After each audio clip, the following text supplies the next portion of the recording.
I just finished a 30-day optimization audit for one of our quiz funnel clients. With a few strategic tweaks based on the data we uncovered, we boosted their conversion rates by 23%.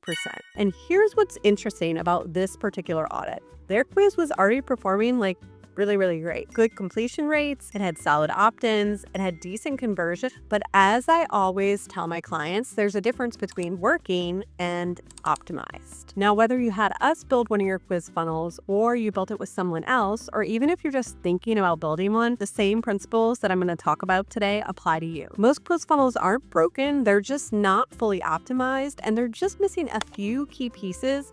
They're going to make the difference between converting everyone or mostly everyone, and converting someone. So today I'm going to walk you through my complete quiz funnel audit framework. This is the exact process that I use during our clients' 30-day checkups to diagnose what's working, what's not, and where we can tweak to maximize performance. Plus, I'm going to show you the benchmarks you should actually be hitting and when it makes sense to optimize versus rebuild. Whether your quiz is underperforming or you're just thinking about building one, this framework is going to help you avoid the most expensive mistakes. Now, before we dive into fixes, let's talk about what good actually looks like. Here are the 4 metrics that I audit with every client. Number 1, I am looking at quiz completion rate. This is huge. Well-designed quiz should see between 60 and 90% of the people who start it actually finish it. If you're below 60, people are probably getting bored, confused, or overwhelmed.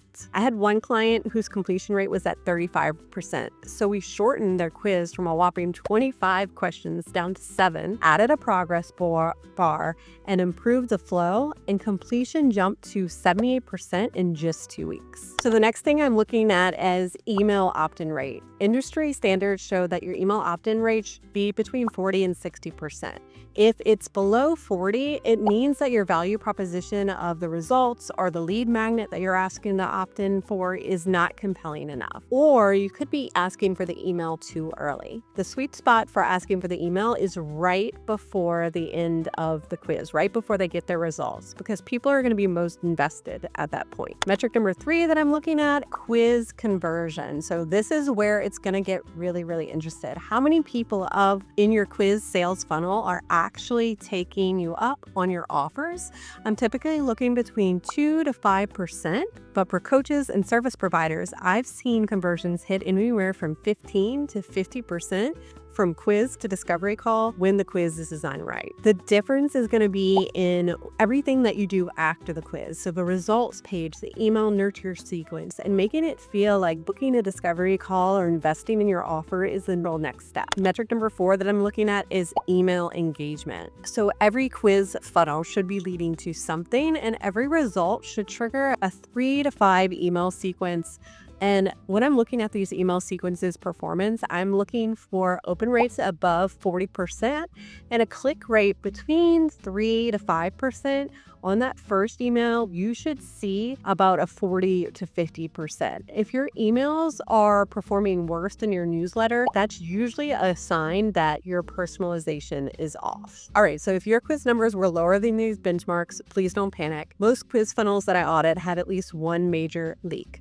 The good news is they are usually fixable without completely scrapping the quiz and starting over. All right, so let's get into my quiz audit framework. So think of it like a health checkup. We need to examine each part of the funnel systematically. So the first step is I'm looking for landing page effectiveness. I start by pretending I am your ideal client. Is the hook immediately clear? Is my curiosity spike? And do I care why I should and what I'll get after? So some of the red flags that I'm looking for are vague headline language like take our quiz, or no clear benefits stated about taking the quiz, or too much text or information before the start button. Green flags that I love to see are specific outcomes, a promise, their pain points are addressed, and there is a compelling reason to take the quiz right now. Next, I'm doing a quiz structure deep dive. I'm going to take the quiz myself and note every point of friction. And here's what I'm looking out for. Question clarity. Can I answer each question without confusion? Logical flow. Does each question build on the last? Visual appeal. Are there images and not just text? Is the quiz boring? Do I want to keep taking it? And length. Can I complete this quiz in under 3 minutes? If I'm ever confused or bored, your ideal clients probably are too.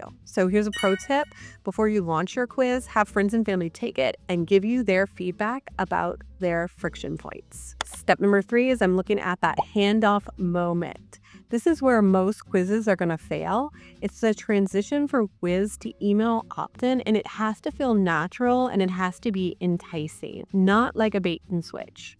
So I'm looking for a clear value proposition for the results, minimal friction to get the email, and a promise that makes sense based on what they just shared. Right, next I dive into a results page analysis. So your quiz page should feel like getting personal advice from an expert. I audit for specific, actionable insights, not generic personality description. A logical next step that matches their answers. And a clear but not pushy call to action. We also would love to, especially if you're asking them to take the next step with you, include a little social proof on that page to help them build confidence in investing with you.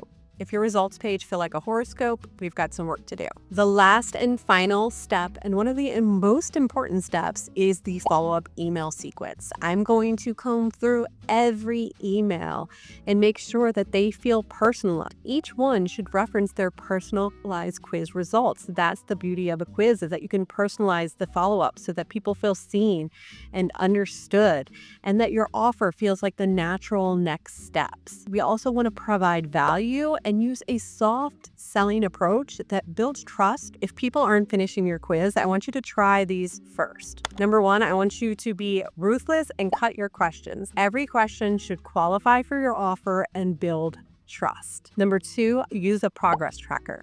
People need to see the finish line so they know they're not stuck in a never-ending quiz loop. Make sure your quiz is not boring. Use images and fun language to make the quiz really engaging. And number 4, make sure that the questions feel really conversational and not clinical and dry. All right.